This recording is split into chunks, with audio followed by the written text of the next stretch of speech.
Hey guys, welcome back to the channel. Hope you're all well. Today we've got a really, really exciting discussion. We are speaking to Oonagh, who is a former rower. You might have seen her already on Sky News.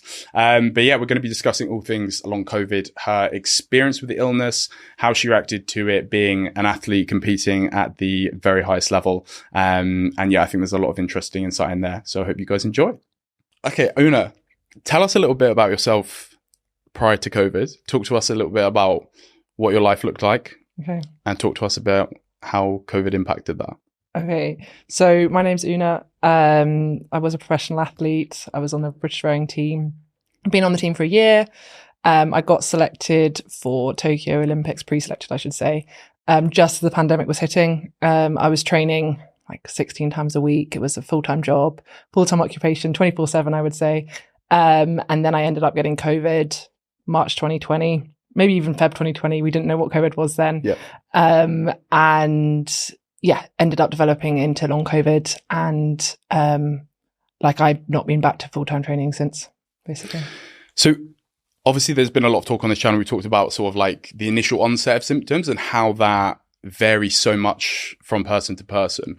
I know you mentioned that obviously you had like an initial stint and then you ended up going back to training afterwards. Can you talk about your like initial experience with it, and then how that developed, and then what then led to your decision to eventually stop rowing in the long term? Yeah, so like my initial infection was super mild, so I trained like with COVID basically, which I think was part of the reason. It was before we had tests, and I just had like a very mild infection. I've had worse colds, and then we were selected, sent home because this is when the global pandemic was hitting. And I told my coach, I just need a couple of days off for this cold that I've got. We were doing our final testing, so I like kept going. And then I was like, okay, the testing's over. I need a few days to get over this cold. Yeah. And then the next 5-6 months were like just this kind of total blur that I think a lot of people with long COVID might resonate with, where I actually think your adrenaline keeps you going for a while or something. There's like some kind of, because I could kind of function more. I was developing long COVID, but I could still function a bit. And it took a few months before it like properly crashed into me. So I kind of just went through quite a few months of like, okay, I need a few more weeks. Okay, I'll rest a bit. And then I would try training and then I would feel sick. So okay, and I need a couple more weeks. And then I would try training in a different way. And okay, I still feel sick. And then I would take 3-4 weeks off. Okay, and I'm still sick. And like, it took me quite a long time to be like, okay, I don't just have acute COVID anymore. Like I have like something that I'm really long term. And I just don't think anyone thinks when you get a very mild initial infection that you're going to be sick for 3 years it is now, you know, like emotionally processing that and coming to that realization takes months. It takes months. And also no one around you is telling you that's happening. They're just waiting for you to report how you feel. So it just took a long time to figure out what's going on. And actually in the end, what happened was I tried to get back into training at the beginning of the new season, September 2020.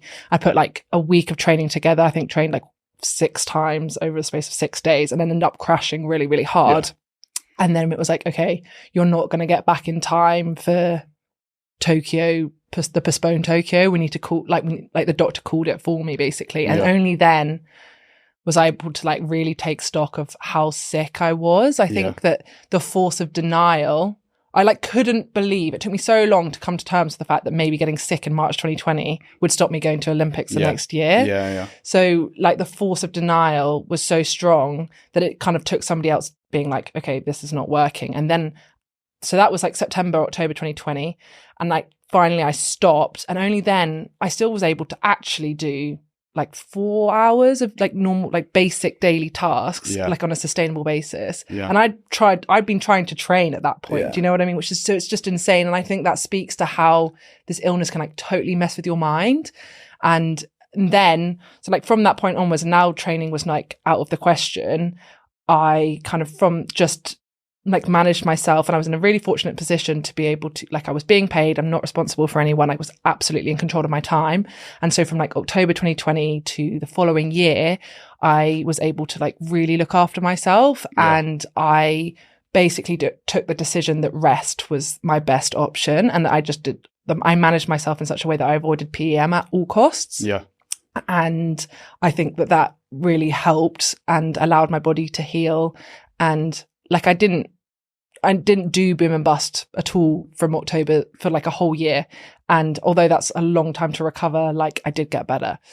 Okay, so sorry, it's a bit of a long 3 years. Because it sounds like for you it was more of like almost a bit of a slow burn, right? Like, because I think some people have this case where they have an infection and then they sort of are trundling along and then they have this sort of impact thing. Maybe they did some exercise, they had like a sudden trigger and then that caused a permanent crash. But I think you were we talked about this before, this sort of like adrenaline that keeps your system almost like running, but like tilting on this like very, very like careful straight. Yeah. So you've been going along and keeping going. Yeah. And then eventually for you it came and you had that crash and then made the very wise decision. I didn't really make it for myself. It was forced upon you. Yeah, but I do think, because I remember people being like, how are you feeling like through those months? And me saying like I was getting better. And I was getting worse. Do you know what I mean? I definitely think, I think also because I had been training with COVID, like that, your body, you know how your body, like for anything, like, you know, when you at school, when you had exams or university, you had exams, there's that thing of your adrenaline keeps you going. Yeah. Like I definitely think I had that for a number of months because I was able to put some training together. So that messes with your mind even more because you're like, how could I be able to do, you know, that half an hour bike and now not be able to do it 3-4 weeks later? Like, am I getting more ill? It doesn't make any sense when you're trying to figure out what's happening to you. So it was just a really confusing time. And also I just think, you know, the brain fog is huge. So you're not like properly cognitively processing. And also it was lockdown. So any kind of routine had gone out the window. And I feel like that I was like, kind of felt like maybe I'm just sad or like depressed. Do you know what I mean? Because like also the Olympics are being postponed. Like I'd spent a year working towards the Olympics and like now they've been postponed and it was like maybe I'm just down about that. So there was just a kind of all of these ways I could explain away how sick I was. But I think it actually will always surprise me how sick you can be but in how much denial you can be about it. Sure. Do you know? And I think when you're running on this, you're almost running on, I think that example is perfect because like, you know, you're studying, you're up all night or whatever. And you're your system is constantly being revved and you're like, you're feeling bad, but you can kind of keep going. I think I have that a little bit now where I sort of like can maybe, I think, maybe I'm getting back into doing some training. I push. And I kind of keep going, but then I suddenly stop and I just come crashing down. Yeah. It's a bizarre thing. I think that happens a lot with people with long COVID. I've seen it a lot where they're like, oh, I think I'm getting better. And it's like the adrenaline plus the like desire to be better, like keeps you going. And then it like eventually catches up with you and then you crash. And then it's like, oh, what's happened here? Like I was healthier 3 weeks ago. How can that be possible? Or I've also seen it where people say, they're like trying to get their way back into exercise. And so they're like exercise, and then they're like, I just still don't feel great. So I'm going to rest. And then they rest for 3 weeks and they're like, okay, now I'm feeling worse. Like maybe I need to exercise to feel better. And it's like, no, it's because the adrenaline was keeping you going. And then now you're resting, like you're paying the price for that exercise. But that doesn't mean you should be exercising because you're still paying the price for it. Do you know what I mean? It's like, it's a bizarre concept, isn't it? Almost like with the exercise thing as well, like most people, you're like, I really ought to get a session in today. I know I'm going to feel better as a result of it. Mm-hmm. It's actually mental to now be in a position where I'm like, God, I'd love to train, but like, I really shouldn't. Like, it's like holding yourself back. I think especially for athletes, this is super, super critical. Mm-hmm. And I'd like to ask you how you dealt with this sort of like boom and bust cycle and this sort of pull of being an athlete, being someone who's naturally like a high achiever. I mean, like you clearly were going to the Olympics. Like, how did that affect you and how difficult was it for you to then actually make the decision to call it quits and fully focus and prioritize on your health?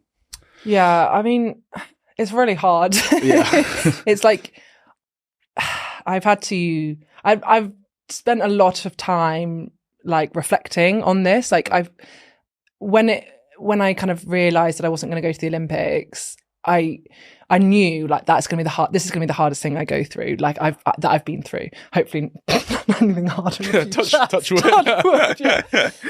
So I was like, okay, this is going to take its mental toll. And I took a lot of time to think about it because I just needed to make space for it. And I think what long COVID has really changed me. And it's really changed the way like what I identify with. And like who I think I am, basically. Like we can go deep into it. Like I do think it does this. Like for me, you know, long COVID, you can't even, you don't like stop functioning. Oh, sorry, I hit the microphone. You stop functioning like as a human being, right? So like you can no longer identify like with what you do in the day, basically. Like, because that's all taken away from you. You can't see your friends anymore. You can't see your family in the same way. Like you can't hang out with them in the same way. Like you can't do your job. You can't study. You can't like it. Just you cannot do stuff in the day. So I had to stop and I had to think like I felt like this need to like anchor myself to something. Like who am I now? Do you know what I mean? Yeah. And I ended up kind of falling upon like, how am I going to deal with this challenge? Like that's what I anchored myself to. And it kind of is like my values, I guess. And it's like very internal and it's like, you know, like process driven growth mindset. It's all a bit cheesy, but like, this thing of like prioritizing my health, prioritizing my mental health, being there for others. Those are the things that I ended up identifying with rather than how fast I could row a boat. Yeah. Or for sure. who are my friends? Do you know what I mean? Like which social group am I in? All that kind of cheesy stuff now. Do you know what I mean? Or like what high functioning career I have. Like those. And actually, what I've realised is that's actually really powerful. Like I feel like that transfers to the rest of my life as well. Yeah. And I'm like really grateful for that experience. Like that's something that I've gained from this experience that is going to I really want to carry forward for the rest of my life. And that external stuff, I don't want to diminish how much it means to me. Like I don't want to diminish how much rowing meant to me or whatever. Like, because it was a huge part of me, but it's not who I am. Like I identify with different things now. Does that make sense? For sure, because you've always been Oonagh the rower. Yeah. Like I'm Harry the judo guy or the guy who trains or whatever. Yeah. And it becomes such a strong part of your, almost personality, I think, isn't it? That's sort of what identifies you. And then when you have that stripped away, I think it impacts recovery-wise as well, because I know I was always like, in my head, I was like, I can't let myself like get out of shape. I don't want to like, so I was kind of trying to keep pushing through and pushing onto that. But, you know, we were talking about this before, like to anyone or like a lot of athletes, the Olympics is the pinnacle and the aim of your life, all right? Like, or not necessarily the aim, but the pinnacle of your career, the absolute high point. And like you say, long COVID very much almost makes you reflect on that and think, you know, what is actually important is to be able to imagine to be able to sit down, to be able to sit down and feel relaxed. Your nervous system isn't haywire and just looking out and having a night. It's like, that is like 15 times more, like 100 times more important than, you know, an accolade or something like that. And like you said, not to diminish what it did mean, because it obviously played a huge part of your life, but it's not necessarily the only thing. 100%. Like I would you know, lose the Olympics, like I said this to you before. I'd lose the Olympics every year for the rest of my life over having long COVID. 100%. Yeah, without a shadow of a doubt. Like, and it makes you realize that your health is like really the most important thing, basically. Yeah. I've had conversation. I remember I was out for dinner with my friend, and he was like, I was talking to him about, I was like, you know, like I would earn £4,000 a year for the rest of my life if I felt 100% healthy. He's like, what? I was like, no. Like I wouldn't even hesitate. It wouldn't even cross my mind. And that is like the impact that it has. Something I want to touch about is like the fatigue or tiredness. I think that's one of the worst terms for it. But I want to touch on the fatigue, because I think this is something that is massively under-emphasized and very much confused, right? Because you hear fatigue and you think, okay, you haven't slept enough, or, you know, when you've done a big run and you feel tired. You as a rower who, you know, I remember doing any of those max out things at school. It's grim. It's horrible. I remember doing that. And the feeling of fatigue, you are more than familiar with on a daily basis, probably for the last what, 10, 15 years or whatever of your life, you know what it feels like to max out your body, right? How does that compare to what you experienced with long COVID? You've set this question up very well. Settle in, folks. Yeah, I mean, it's completely different, isn't it? Yeah. Like, fatigue is just not the right word. That is the issue. Fatigue is not it's not the word for it. We need a completely new word. Like, because fatigue is just way too closely related to tiredness. And people use the word fatigue as in replacement for tiredness. Do you know what I mean? Interchangeably with tiredness, because fatigue means tiredness. We're not fatigued, we're sick. Yeah. Like, the things that are going on inside our body, we're sick. There's something wrong. It's not a tiredness from training where you're like adapting to the exercise, to the whatever you're doing. Do you know what I mean? That's what that fatigue is. This is like, there's, you know, our immune systems are kicking off, our nervous systems are running too high, like our guts are doing crazy things, like our brains are full of inflammation, like we're sick. And I think it's rooted in a lack of research. So when there's no research and that you don't have the right words, people use the words that are as close to the experience that they have, like the words that are there that are close enough to the experience. But like, when we have better research, I think they will use, you know, they'll give us new labels for what we have, and those will be the words that we use to describe our symptoms. And I think because the research isn't there and because we have to use these words, it does a massive disservice to people with long COVID. They can't advocate for themselves. People dismiss people because if fatigue sounds like too much just tiredness. And I like, you know, on some level I understand that, like, if, you know, everyone gets tired. So if people are saying, oh, I've been fatigued, it's like, okay, it's hard to relate to, isn't it? Like, why that might be worse than what you've experienced after a couple of late nights. Like, I can see how that misunderstanding arises, and this is why we need more research. For sure. I think it just neglects the weight of what fatigue means, though, because like you said, like, how do you comprehend to, I said this previously, like, how do you comprehend to a healthy person? You say, okay, so when I exercise, so when I run, like I get ill. So how do you explain that to a healthy, like, it's like, what? Like, you mean you're tired right after exercise? No. I get ill after I exercise. Like, I feel like the flu. And I think malaise is maybe a slightly better word, because I don't think fatigue, like, obviously within that you are also tired. But like, it's very different to, you know, when you're tired and you sit down and after a long day and you're like, you relax into the sofa. But it is much, much more close to sickness, where you have that sympathetic activity that's sort of bustling around in your body. You sit down, you can't relax, and you just feel ill. I think that's the closest thing to describe it, you know? And also, it's not even just exercise that makes you feel worse, right? True. It's like doing too many exercise chores is at a home. loose term. Or it could be like, you know, in the early days for me, it was watching too much TV. Like, it was like stimulating my brain too much. Or like talking on the phone to my friend for too long. Like, that would do me in. Like, and that's also unfamiliar to people, that it's like, going to the shops can tire you out. See, I'm using tire you out. So even I do it to make you sick. And the other thing that I think is like hard to understand for people is like the PM thing, because there's like that delayed reaction. For sure. And also, like, for me, the way I found the way that I had to manage myself, I had to be proactive about it. I can't wait until my symptoms are kicking off. I had to stop. So it was very invisible. I had to stop earlier than that, you know? So it's like very invisible, like managing yourself well.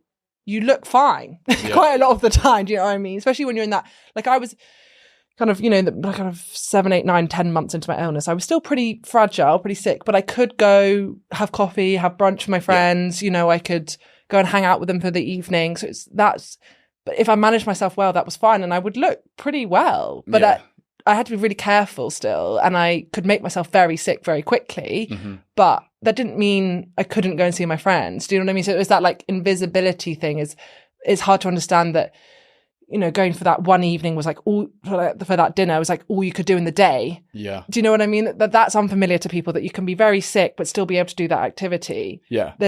And then you might even pay a price for it the next morning with the PM if you've slightly overdone it. But again, it's that delayed reaction, and that space between the activity and feeling sick, that's confusing to people as well. And I understand why that's confusing, because that's so unfamiliar. Like, what other illnesses are like that? You know, like you can't comprehend. Like, I think like one of the things, like, because I think this is why often it came back to because it was so bizarre that like people then sort of attributed it to deconditioning. Like people would be like, yeah. Like I've said this before as well. Like I have spent like 6 months when I'd like broken dislocated my ankle, just sat down doing nothing, right? Mm-hmm. Zero cardiovascular work, nothing. And I was very deconditioned, right? And I went back to training. I did a session. I was breathing like a dog. Like I after the session, you know, my coach beasted me. It was like, Harry, you are seriously out of shape. And I'm like, yeah, I'm really deconditioned. Yeah. And I felt super tired. I really struggled with getting the air in, Yeah. and I was deconditioned. Yeah. And then we see people now who have long COVID who are former athletes, and suddenly they're unable to brush their teeth or are crawling to the bathroom. Yeah. And people are like, yeah, I think you're deconditioned. Maybe I'm like, I'm not sure that's how it works. It's a total cop out. It's a total cop out. Yeah. Because like you say, like when you're deconditioned, it comes back to you quite quickly, like training and stuff. Yeah. It's a completely different experience. It's a completely different experience. And you don't trigger like sickness symptoms when you're deconditioned. No. You just get tired, you're like in a normal way. Yeah, you're just unfit. So I also think for people who have long COVID, it's like the desire to be better. They're like, oh, I'm deconditioned. That's why this exercise is hard. There's an element of that, because that's something is important to talk about, is that like that desire to be better is such a strong force for sure that it can put you into a state of denial. Yeah. So you like, it would be great if it was deconditioning. Do you know what I mean? Like then you can fix that. Yeah. That's normal. We can work with that. Yeah, you can work with that. I can just exercise more and I feel better. Yeah. I think it's such a bizarre thing, but I think it comes from, like we said, a lack of understanding. So something I wanted to ask you about your experience, because I know obviously you went back to training for a little while. You were struggling. You then eventually like fully crashed, and then you made that decision to leave rowing. Yeah. How did it work for you with your coaches and your other, you know, training partners around you? Like I'm intrigued as to how, because like when I was going through that, I wasn't training at any sort of level. Like I'd stopped that by then. So I'm intrigued to see like, how was that experience? Like, were they supportive? Were they like, you know, as is quite common in athlete culture, it's like push. Like, how was it? Yeah. How was that received? Yeah. Oh, it's, so, cause I spent a year rehabbing back at my old club. So I wasn't in the GB system. And then ended up kind of crashing as I was rejoining the team. So I guess it's like I was in two different environments, and like my old club, super supportive, just really nice ways. I had the best time there, and like I'm so grateful for that time. And like, although the rowing hasn't worked out, like I was able to spend a year like training with those girls, and like we raced in the summer in Henley Memorial Regatta, and that was just really nice. And I didn't really have symptoms then, so that doesn't really answer your question. As I was rejoining the team, I was actually coming back when most of the team were off on their like summer break. So it was like a month or two when like they were kind of starting to come back. So I wasn't really around that many. There wasn't a culture of push. There was just a kind of culture of like not fully understanding, I would say. Yeah. And there's a lot of like, I had led my journey. I like pretty much dictated like what training I was doing, how I was going to come back. And that was the only way I was really able to do it, I think, in terms of being successful with it. The only way I could do it was really for me to take control of it, because no one really understood what was happening. But it also had this kind of downside that moment when I started to crash again I was like probably at my emotional blind spot massively. Yeah. Because I was like rejoining the team, and I thought normality was in sight. Like I'd finally made it to the end of my long COVID journey, and I was like coming back into the team. And it's just like really bad luck that was the moment that I was crashing, because I think if I'd crashed 3 months before, I would have noticed what was happening. But I was so desperate to like come back to my normal life that like the force of denial was like particularly strong at that time. I was also coming into this new environment where the coaches didn't fully understand what I was experiencing. So they weren't that helpful. Yeah. it wasn't an environment of push, push, push. It was just, I was kind of like looking after myself basically. Yeah. And people didn't understand. And it took me a bit too long to recognize what was happening to me. And then eventually I did make the decision. There was a bit of a delay. Yeah, I think, but like, it's interesting you say like when you're sort of like almost on the brink of normality or just even like, I feel like this on like a daily basis almost as well. You have these like little glimpses and stuff, and because you're so keen, like they say, nothing more than the word, like anything just to be better. You get these little glimpses of normality. I don't know, maybe you do a little walk and you're like, oh, actually, notice my feeling quite fresh at the moment, and you're like, you kind of latch onto that, and you latch onto that belief and bit of that normality just for a few. And I think because you were. Yeah, I guess you were so close. Yeah, I was so close. And I was like around, the team was starting to come back. People were starting to do the full-time program. For sure. Like I was, having lunch in the crew room again. Like, I think, there's a coping mechanism when you have long COVID, you kind of like switch off those things that because you have to, because it's too emotionally difficult to constantly think about what you're missing. But then I was like kind of like opening myself up again and making myself vulnerable again to that feeling of, okay, this is what I want to do again. Do you know what I mean? Like, and I was like, suddenly I was like surrounded by it, and it was all coming back to me, that desire to be part of the team and to work towards the Olympics again, all of that stuff. I'd kind of switched off, and I was like, my brain was opening up into it again. And I like that it was just, I'm so like, that's, I've been working towards it for like 2.5 years at that point. Like had been such a slog. Like the idea that no, I wasn't coming to the end of my journey and like successfully finishing it. Actually, what was happening was the whole thing was coming crashing down. Yeah. That's like an emotional 180 that is humongous, and it doesn't happen overnight. No. It takes a couple of months or whatever it was, and it's very emotionally difficult. And so I like paid a price for pushing a bit too long, but I don't beat myself up for it. I can see why that happened. Like I think throughout the process, I was like very good at looking after myself and like managing myself, but like the way those two things coincided, that as I was joining the team and I was crashing, like that's just like really bad luck. And I'm not going to beat myself up for that, I think that is a big problem. I think a lot of people beat themselves up about, especially people who had like a trigger or like an onset when they initially started with long COVID symptoms. Like maybe it was they pushed themselves too hard, like when they didn't really know what was wrong. And I think it's very easy to beat yourself up about, but it's super difficult because like, especially back then, like we didn't know anything about long COVID or like the potential issues of pushing it too much. Like now there is resources out there where it's like, okay, if you are feeling symptoms still, give yourself plenty of time. Like if I, had seen knew what I knew now, as soon as I got ill with COVID, you wouldn't see me out of my house for like 2 months. I'd be like tiptoeing around, like being like, nope, no. So I like back then, for me, I got told it was like, it's probably anxiety. So for me, I was like, okay, well, best way to get out of that is just to train, right? And then I was like, why am I still feeling shit? So you can't beat yourself up about it. It's one of those things that I totally agree. Like I think what I try and say to people is like, and I like said this to myself a lot, like the illness like hammers your body and mind. You don't also need to beat yourself up. Do you know what I mean? You are dealing with enough. Don't put more on your body. Yes, exactly. Like give yourself a break. This is really hard. It's a really hard experience. Like you're not going to do it perfectly the whole time. Sure.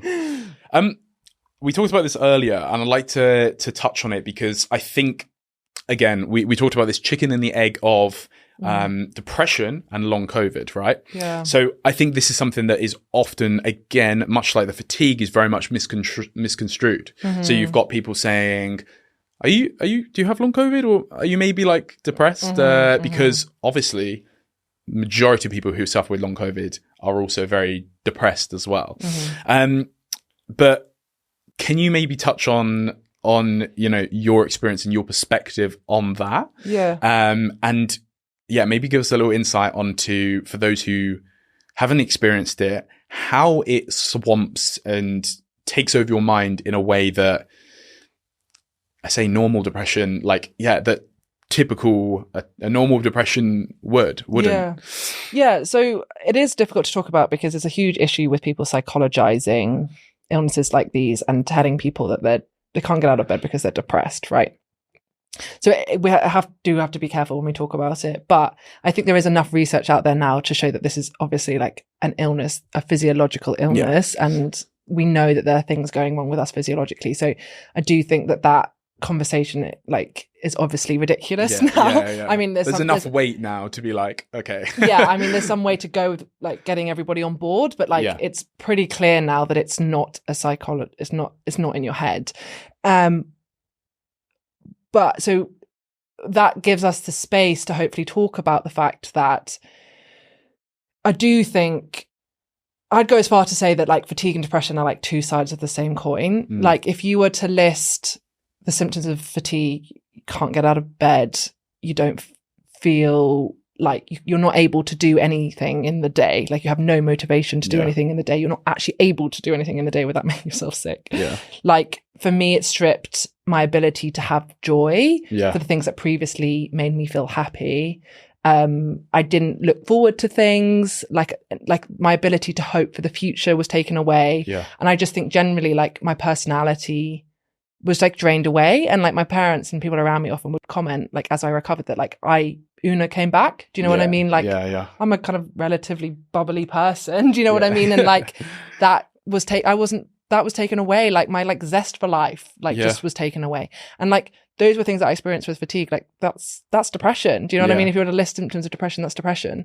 And I think it's a very physical depression. I think it's like, you know, I think it's like draining your brains, those chemicals in your brain. For sure. And I also came to see it as like partly as like a protective mechanism. Like your brain knows it's not capable of doing, so it's not capable of rowing. So the desire to row has gone, you know, and also you can go down to a lower level. Your body knows it's not capable of getting the bus to see your friends. So you don't want to do those things anymore because your body knows that you don't have the energy to do that. So it's like your body's way of saying, okay, I don't want to do that anymore because I know that's going to make me sick.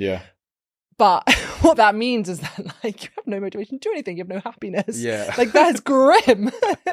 And like I definitely found as I steadily got better, my desire to do stuff and that like depression lifted. Because as my body was capable of doing more, I wanted to do more because like healthy Oonagh wants to do stuff. And like, and it does look forward to the future and does get joy from stuff. And so I came to see it as like very much like part of my illness basically. And it was part of the way that I read my body, like as like, what can I do today? Like, what do I want to do today? And like, it was a very kind of natural process that, it was my way of like realizing I was recovering, and like it was my way of working out what can I do this week or what can I do this month. It's like what I actually felt like doing, you know, and that was a good way to read myself basically. I think it's almost like like you say, a safety mechanism. As athletes, I think we're very familiar with you train whatever. You feel a bit under weather, you train, you push through. But now where it's taken to such an extreme where, you know, you suffer greatly as a result of, if you were to push through, you finally, you know, I mean, it's taken me years, but we're getting there to learn like, okay, I need to listen to my body. I need to listen to what it's saying. But it really frustrates me, the whole depression argument, because it's like, I don't know if you had this, but like I really struggle, especially when I'm having a flare up in symptoms, like especially because I've got this brain fog and this malaise. Like I can't connect with people. Like I feel like when I'm talking, like I'm just in this like bubble almost, and I'm not like actively present, and I can't I feel it. And when people say, "Oh, it's just you're depressed," and I'm like, there's something chemically off. Like there's some like chemical balance that is off. And then also, obviously, you know, we talk about what's the best way to prevent yourself from feeling depressed. It's like get out and socialize, exercise. Okay, well, what if when you exercise, you feel physically sick and ill, so you can't exercise? What do you do then? So like it's a really like vicious and unpleasant cycle. It takes away all your coping strategies. For sure. You're just like stuck in your own head. Which is just like, it hits you so many times because you're like physically depressed. It takes everything away from you in terms of what you do in your daily life, and then also as part of that, it takes away your coping strategies. Like, no wonder it's a difficult illness. For sure. You know, 100%. And you know, like you say, like it's like there's something chemically, like depression is something probably chemically, like as depression aside from long COVID, like people who have just clinical depression, like that's probably something chemically wrong in your brain as well, right? But this is, I think, is like another form of, it's just like another form of that, I just think it's like part of the illness. It's like one of the symptoms of the illness, in the way that like fatigue is, or dysautonomia is, depression is like one of the symptoms, basically. Because it just suddenly, like when you have that flare up of symptoms, I know, like you have this, like 100%. suddenly your brain is just like fudge and treacle, everything's like thick, there's this like fog everywhere, you can't like think, you're super fatigued, and you have that horrible, I describe it as like when you're feeling good, like you have that sort of like light, bouncy, lightness, like when you look out and stuff. Whereas with long COVID, you look out and it's kind of like, it's the only way I can describe it is a combination of feeling like the flu and also like you've had sort of like 4 or 5 pints the night before. But it's every day. Like that happens every day. I totally agree with you in the sense that like, and that was something that I saw in my friend who has long COVID. Like her mental health was so connected to how her physical health was. So when she was crashing, like her mental health would be way worse. And then I saw it in me. And then once I saw it in her, I saw it in me. Yeah. And then that's like part of how I like put the 2 and 2 together, that it's like, okay, these mental health issues I'm having are very connected to my physical health. And it was like when I was crashing, that was when I felt like unable to cope with it. Do you know what I mean? And that's when I was like, I'm never ever going to get better. Like that hope for the future like went away. Like when I wasn't crashing, I would feel kind of fairly optimistic that I eventually would get better, even if it would take a really long time, and that like I could cope with it. Like I could accept what was happening and I could cope with it and I could manage my way out of it eventually. Like it was really hard, but I was eventually going to get better. But when I was crashing, all of those feelings of just like a bit of optimism, a bit of acceptance just like would fall away from me. And I was just like, I'm going to be sick forever. I can't handle this. Like how am I going to get through the days? Do you know what I mean? And but that was totally, I'd speak to my friend or speak to my parents and they would say, you're crashing. Like this is your physical health. This will pass. Just get through this this crash that you're having and you will start to feel like you can cope. Yeah. And that was always true, That is so true. Like you have those like days where I'm like, almost like quite like, positive about things. I'm like, I'm just doing a bit of stretching. So I'm prepping myself and I'm like almost, you feel that hope and excitement almost for the future. And then you have those other days and you're like, oh my God, like life is, that's super interesting. So I always say the fatigue talks. For it really does. So what have, like, obviously you've retired from rowing. I'd like to touch on some things that you've been using as like a coping mechanism and like what you look towards in the future, if that makes sense. Like I know, obviously rowing sport played such a huge part of your life. Have you found other things that have kind of acted as a replacement, or, I know you talked about earlier how you found things, found yourself, I guess. So you went to Bali and bought some elephant. Exactly.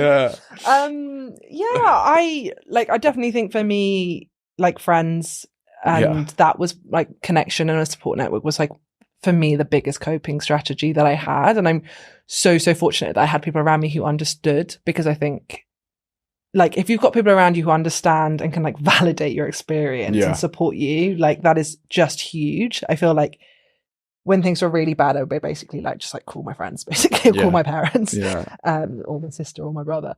Thanks, guys. It's from a shout out. Yes. I like to say that they have long COVID because they've been through all the roller coaster with me. And like for me, like when it was, when I was sick enough that I couldn't do anything, that was my biggest support. Yeah. As I got better, I think I'm quite fortunate. Like I started rowing quite like late in life. I only started at uni. So I've always felt like there was more to my personality than just rowing, hopefully. And I was fortunate that I was like doing a master's part-time kind of alongside the rowing, and like as I got better I was able to go to like turn towards that, and I am really interested in my master's, and like I do feel kind of like there are other things that I can be excited about that I'm looking forward to doing, and like I can't, that rowing door is closed but the other one's open, basically. For sure. Which I feel really lucky to feel, because it's nice to feel like you can enjoy and have passion for other things. It doesn't feel like your life is over because you can't do one thing, basically. 100%. I've really found like I think it's this like achiever, like personality, like trait where you sort of almost like need something to like, anchor yourself in and like, have something as like a target almost, like something that, did you have that like when you were, was it for you always like when you were sick, I guess it was like a case of, okay, I've got this long-term vision of, getting back to rowing. And now has it shifted to investing that more into like, your studies or into, just living your life? I think so. Like, I think I'm someone I quite like a goal, I guess. And it suits me to kind of gear myself to a goal and to work hard towards a goal. Yeah. Like I find that process rewarding. That's like one of my values, I think, my cheesy values, is just like committing to a process basically. And that is something, this is something that long COVID really taught me, was that committing to that process of long COVID recovery gave back to me so much. You know what I mean? It's like agency, isn't it? Yes, agency and like the getting the joy out of like the day-to-day process rather than just the outcome. So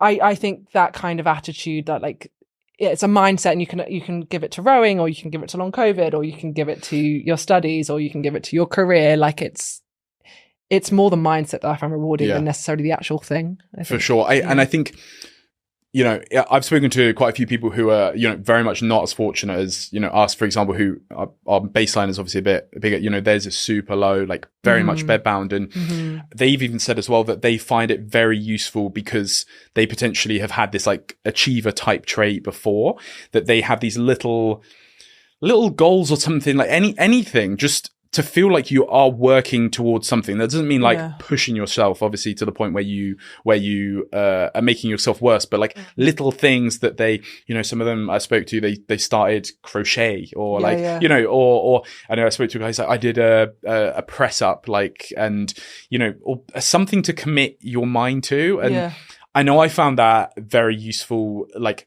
the early days when I was very much housebound, I had like learning a language. Like I got fatigued mentally very quickly, but I would do a bit of my Italian.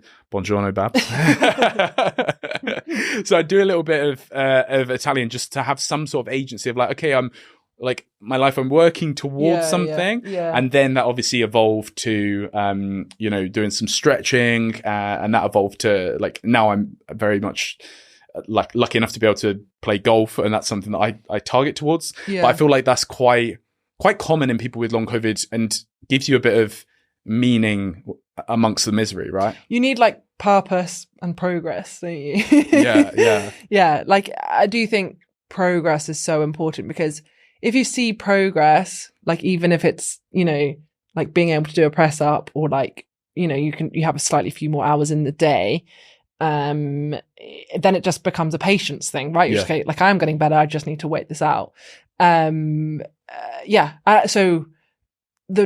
for me, the hardest points were when I felt like I wasn't getting better, or I'd gone backwards. Those were definitely the most emotionally difficult things. So 100%, like anything that shows progress is definitely really powerful, I think, from COVID.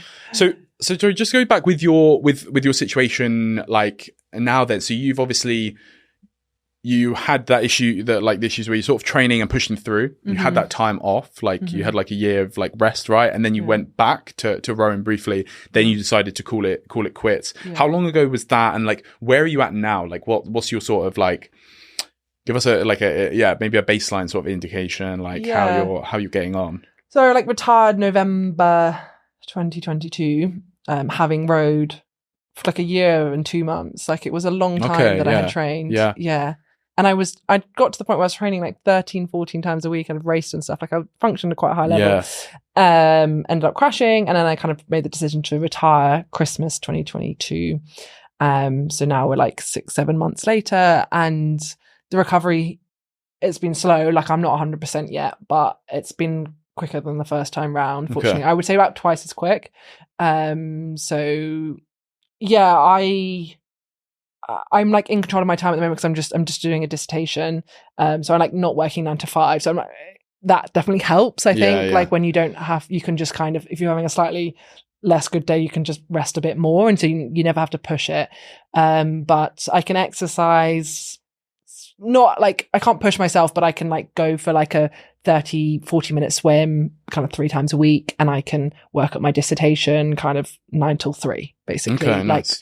and Yeah. I don't experience symptoms. Like that's like roughly where I'm at. And like, yeah, so I feel kind of still kind of fragile. Like if I was to, I don't know, work really hard for 2 weeks, like in a 9 to 5, like a busy 9 to 5, maybe like a 9 till 6 kind of, or like a 7 till 6 kind of job, I think I would start to struggle. Like I don't feel able to do kind of long hours yet, but like I can manage my time, and like there's not much I can't do in my life right now. There's not much I say no to, basically. Okay. Yeah. So which I feel quite hear. lucky. Yeah, I think it's one of the things that, because it's such a spectrum, isn't it? Right. It's such a spectrum, but I think it is, I spoke about this on Twitter recently. I think it's something also like, yeah, it's something definitely not to feeling guilty about, because like I expressed that before. I was like, oh, like, man, I feel almost like bad because like, yeah, I'm in a fortunate position where I can do a lot of things. Mm-hmm.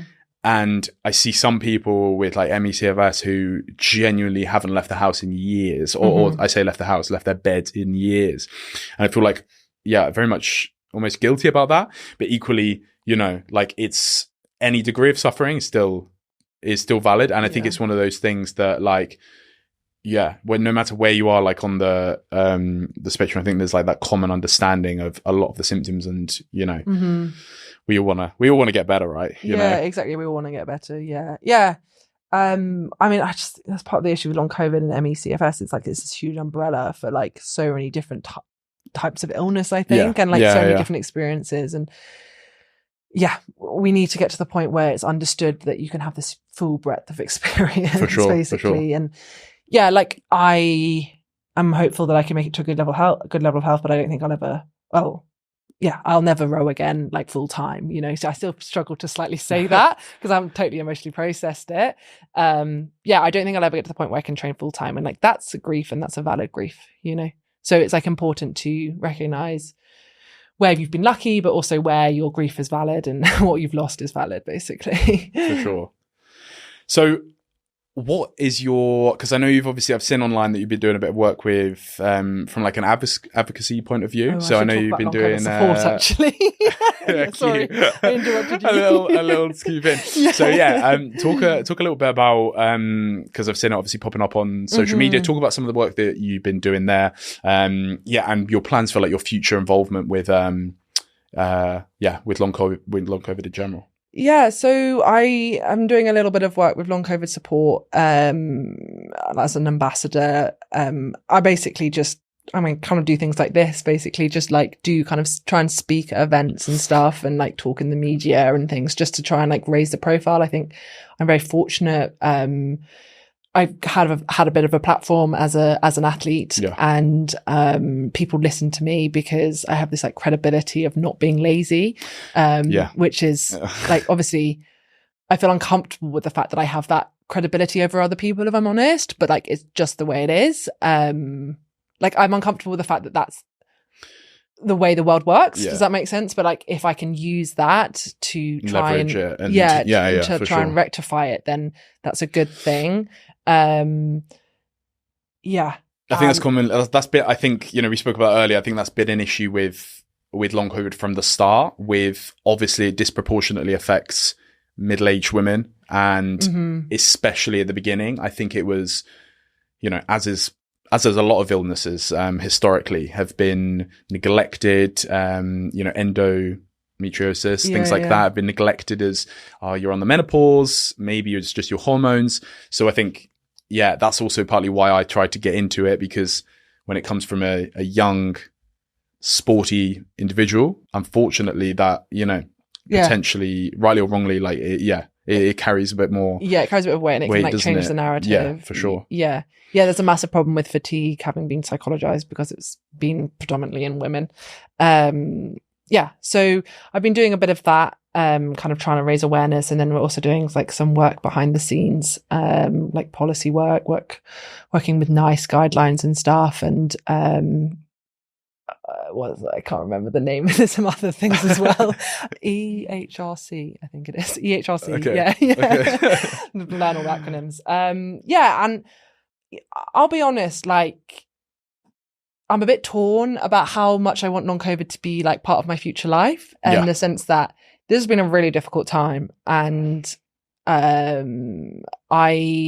feel like I'm more than this illness. Do you know what I mean? I'm like, there's more to me than this virus, and sometimes feel like I'm like defining myself by long COVID, and I don't want to do that. Like I'm more than this illness. Yeah.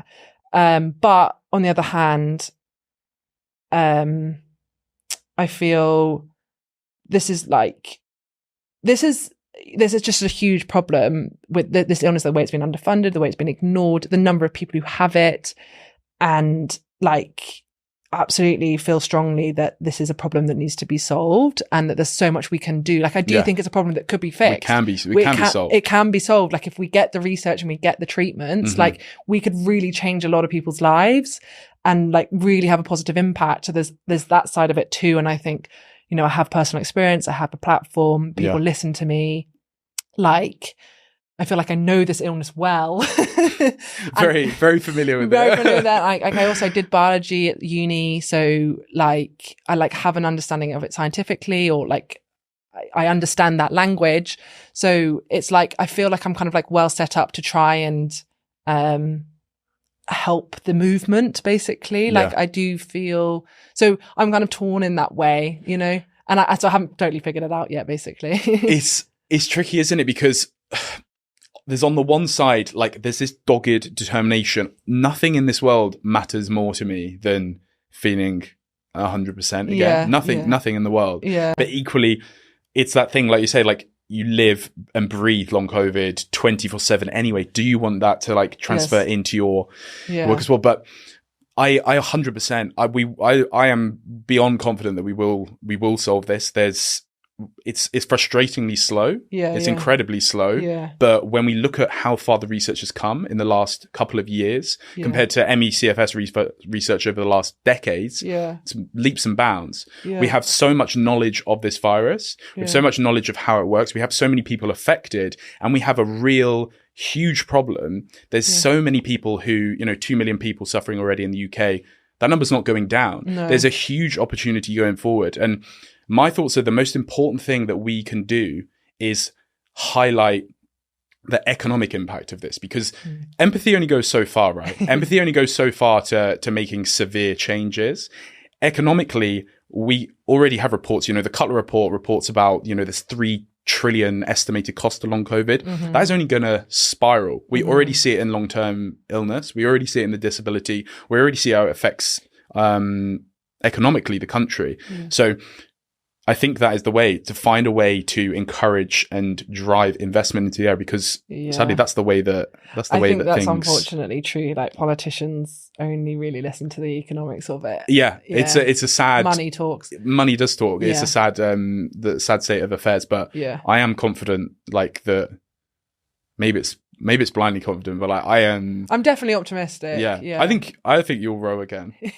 I think I will row again. No, I'm sure I'll row again. I just don't think I'll train full time again. And also whether you want to as well. I guess that's exactly. Like another thing that's like, does that matter? Like, do you know what I mean? No, I think I probably have put that behind me. No, I 100% I'll be able to row again, and I think I'd be able to train quite a lot. I don't think I'd want to put my health on the line and try and I was rowing training like you. How many weeks in the year? 52, 50, like 49 weeks of the year, you push your body to the absolute limit. Like, and that, when I think my body's been through 3 years of this, for sure. Like, I don't think my body's ever going to be, like, it needs to be 100, it needs to be 105% to do that, So, but I could train 10 times a week, I think. It'd be fine. It's just that, like, extra bit. Pushing it to the absolute max. Yeah. Amazing. Cool. Well, thanks so much, Oonagh. It's been an absolute pleasure. I think we've covered a lot there. Hope you guys enjoyed. I think it's going to be super useful for, certainly people who athletes who've suffered long COVID, to hear your insight, and for everyone in general. And I think we've touched on some very interesting topics, and especially a lot of stuff looking forward for the future that we're very, very excited about. So give Oonagh a follow, and also, what's it again? Long COVID support. Yeah, give Long COVID support a follow on Instagram. Yeah. They do some fantastic work, and hope you guys enjoyed the video. Brilliant.